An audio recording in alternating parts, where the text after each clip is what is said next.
Good evening students, welcome to SRS IAS and law academy. आज की जो हमारी करंट अफेयर की क्लास होगी वो साइंस एंड टेक से रिलेटेड होगी। और आज का जो हमारा टॉपिक है वो है इंडियाज फर्स्ट सोलर मिशन।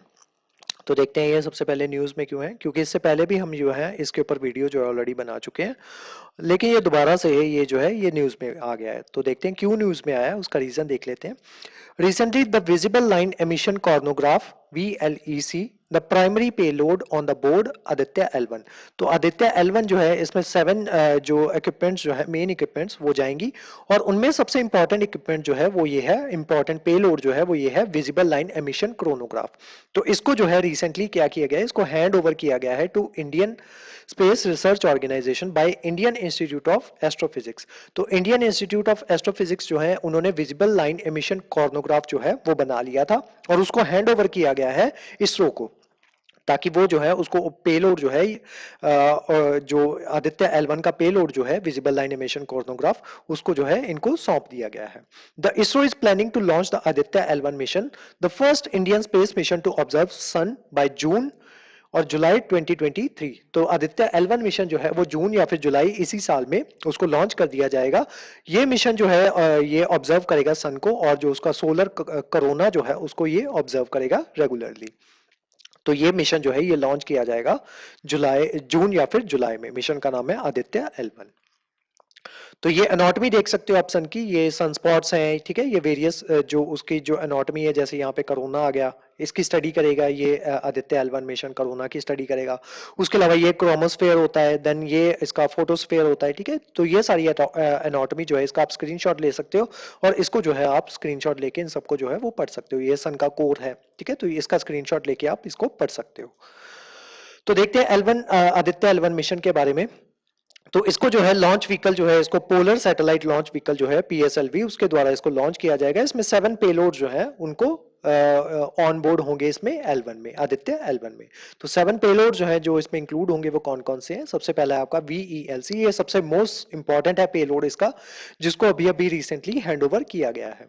उसके अलावा solar ultraviolet imaging telescope, solar low energy x ray spectrometer, Aditya solar wind particle experiment, high energy L1 orbiting x ray spectrometer, plasma analyser packaging for Aditya, advance triaxial high resolution digital magnetometer, ठीक है। तो ये 7 payload जो है उसमें include होंगे Aditya L1 mission में।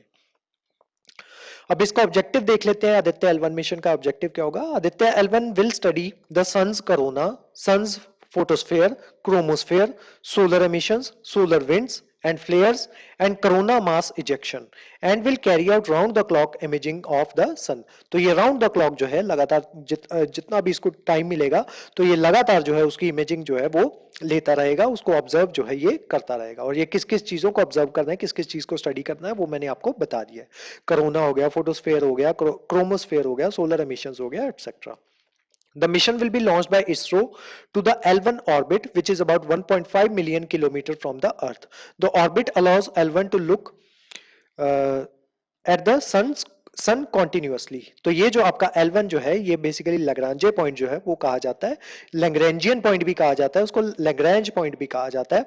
तो ये जो वन ऑफ द 5 पॉइंट्स जो है हमारे ऑर्बिट में, तो ये L1 पॉइंट जो है ये उसको कहा जाता है। तो बेसिकली ये जो पॉइंट्स है यहाँ पे क्या होता है कि जो आपका अर्थ और जो आपका सन है उसके बीच में जो आपस की जो उनकी ग्रेविटेशन जो पुल होता है दोनों का, वो सबसे मिनिमम होता है इन पॉइंट्स के ऊपर।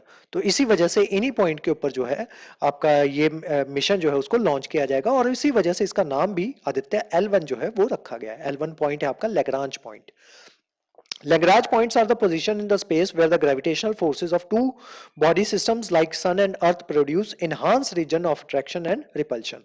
तो basically equal amount of almost equal amount of attraction और repulsion जो है यहाँ पे exist करती है, जिस वजह से क्या होता है कि जो आपका स्पेस क्राफ्ट होता है उसको जो फ्यूल कंजम्पशन होती है उसकी रिड्यूस होती है। अदरवाइज क्या होगा कि अगर दोनों में से एक चीज जो है उसको ज्यादा अट्रैक्ट करती रहेगी अपने ग्रेविटेशनल पुल की वजह से, तो उसको जो है ताकि वो उसमें खिंचती ना चली जाए तो उसको जो है ज्यादा से ज्यादा फ्यूल जो है वो कंज्यूम करना पड़ेगा।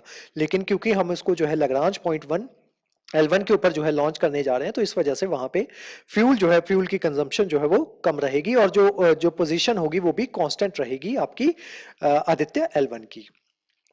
The satellite, a satellite placed in the halo orbit around the L1 has major advantage of continuous viewing the sun without any occultation or eclipse। और बेसिकली यहाँ पे जो है किसी भी तरीके के eclipse जो है वो भी कम से कम जो है वो आते हैं, तो इस वजह से जो आपका मिशन जो होगा वो कॉन्टिन्यूसली वो व्यू कर पाएगा सन को, जिस वजह से क्या होगा कि उसकी ज्यादा बेहतर इमेजेस जो है वो हमारे पास आ पाएंगे, हम सन को जो है बेहतर तरीके से जो है ऑब्जर्व कर पाएंगे।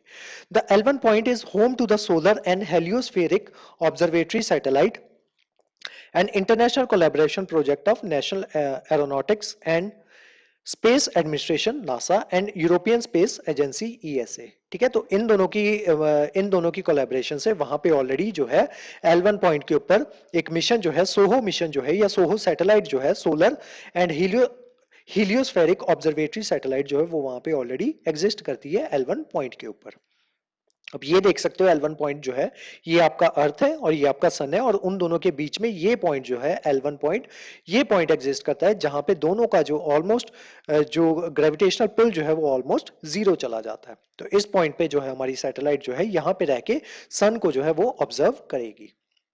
अब देख लेते हैं फीचर्स, देख लेते हैं VLEC पेलोड के, जो पेलोड अभी अभी रिसेंटली हैंड ओवर किया गया है उसके फीचर्स देख लेते हैं। VELC will be the main payload among the 7 designed to study various aspects of the sun and is one of the most precise instrument made in India. It was conceptualized and designed in 15 years, which will help in solving mysteries related to solar astrophysics. तो जो solar astrophysics जो है उससे regarding जो mysteries जो है उनको solve करने में इससे मदद मिलेगी। सिग्निफिकेंस देख लेते हैं। It will help in studying the temperature, velocity, density of the corona, understanding the process that result in heating of the corona and acceleration of the solar winds, aids study on drivers of space weather, measure the magnetic field of corona and study the development and origin of coronal mass ejection. तो ये सारे जो है उनकी मदद से VLEC payload की मदद से हमें इन सब चीजों को स्टडी करने में मदद जो है वो मिलेगी। उसके अलावा वेरियस अदर मिशंस देख लेते हैं जो अब तक सन के ऊपर जो है वो लॉन्च किए गए हैं या आगे भी लॉन्च किए जाने हैं। तो सबसे पहले आपका NASA's Parker solar mission, Parker solar probe.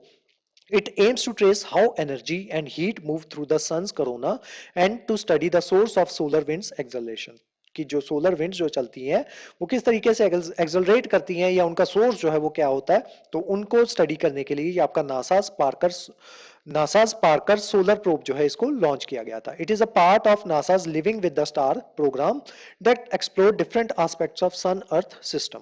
तो ये नासा का जो है living with the star programme है उसी का एक पार्ट है आपका नासाज पार्कर सोलर प्रोब। उसके अलावा हीलियोस 2 सोलर प्रोब, तो ये जो है इसको लॉन्च किया गया था नासा और जो स्पेस एजेंसी थी आपके जो वेस्ट जर्मनी जो थी उसकी स्पेस एजेंसी जो थी उनके द्वारा जो है इसको लॉन्च किया गया था 1976 में। नेक्स्ट है आपका solar orbiter, joint mission between European space agency and NASA to collect data that will help answer a central question of heliophysics, like how the sun creates and control the constantly changing space environment throughout the solar system, कि सन जो है वो किस तरीके से create हुआ और किस तरीके से वो जो आपका स्पेस का एनवायरनमेंट जो है उसको किस तरीके से वो कॉन्स्टेंटली चेंज होता रहता है और सन जो है वो किस तरीके से उसको कंट्रोल करता है। तो उसके लिए सोलर ऑर्बिटर मिशन जो है वो लॉन्च किया गया था। Other active spacecraft monitoring the sun, तो वेरियस अदर मिशंस जो है वो कौन कौन से हैं वो देख लेते हैं। एडवांस कॉम्पोजिशन एक्सप्लोरर, उसके अलावा इंटरफेस रीजन इमेजिंग स्पेक्ट्रोग्राफ, उसके अलावा Wind Hinode, the Solar Dynamic Observatory and Solar Terrestrial Relation Observatory, STEREO जिसको कहा जाता है। तो ये सारे वेरियस मिशंस जो हैं सन के रिगार्डिंग है। तो आज की जो हमारी क्लास थी वो यहीं तक थी। इस क्लास के जो नोट्स हैं वो आपको सेंड कर दिए जाएंगे हमारे टेलीग्राम चैनल पे, और जो हमारे वेरियस व्हाट्सएप ग्रुप्स जो हैं वहाँ पे भी इसके नोट्स जो हैं वो आपको सेंड कर दिए जाएंगे। उसके अलावा हमारे वेरियस कोर्सेज के बारे में इंफॉर्मेशन लेने के लिए आप स्क्रीन पे दिए नंबर पे कॉन्टैक्ट कर सकते हो। तो आज की जो क्लास थी वो यहीं तक थी। Thank you so much.